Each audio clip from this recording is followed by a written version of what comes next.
you know. Yeah. Do you think if we match the Dems and we get really good at mail-in and early voting and ballot harvesting, do you think that they would call for an end to it all? If they thought to their advantage. Yeah. That's kind of how I think. I think if Yeah. we match them and we do really well, then they're going to be like, well, one day, one vote. Look, if you wanted, look, if it was up to me, and it's not, I would have one day of voting, with ID, mm-hmm. National holiday, in person on a paper mm-hmm. ballot. Mm-hmm. That's how I would want to do it. But you know what? More people than me voted a different way or voted for representatives who voted a different way. So I lost that argument. I'm going to keep making it. Maybe people will come around. But until then, that's the battlefield. Here's your battlefield. Right. It's like Julius Caesar rolling up on Alesia, looks up and says, well, Vercingetorix is up in that hilltop, and it's looks like a lot of work to deal with besieging them, and plus there are guys behind me. I want a different battlefield. No, he builds a freaking palisade around his enemy. They builds another one behind him so he can't be relieved, and he beats both sides. That's how you do it.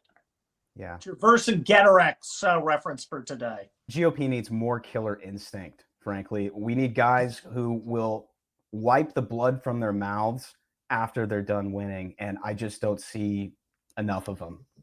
Look, I think we have a consultant problem. Yes. We the way consultants are funded, mm-hmm. Which, for instance, taking a percentage of media buys, which, what will that get you? More media buys. But here, we're not, we're not in a situation where we're influencing people to the extent we used to be. We need to do some of it. This is not about convincing people to vote our way, but rather ensuring the votes we have get in. You locking down the base and making sure every single one of them votes has to be the priority.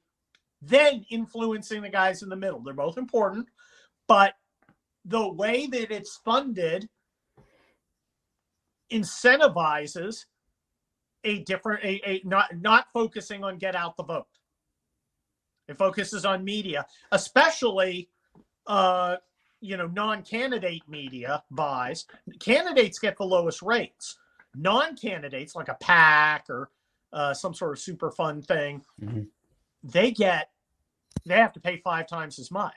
So your dollar going to, Save Our America Eagle Forum Families for America PAC it's like you get 20 cents on the dollar after the media guys have taken their cut.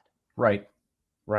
That's crazy. And I would also imagine that most of that media and most of those ad buys are in and around the election, which is going to make it a premium on top of that. We've got to think. We've got to rethink how these guys are funded. A lot of candidates aren't going to. A lot of consultants won't like it.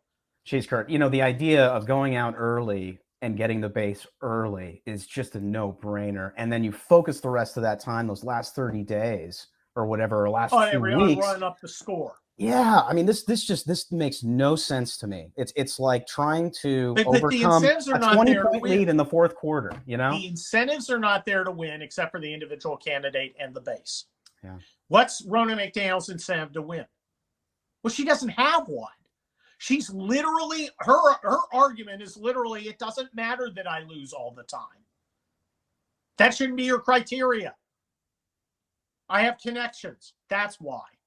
I will offer the voters individual things. Maybe. We don't know. But I'll bet. It's a giant fucking clusterfuck. Yeah, it's a club.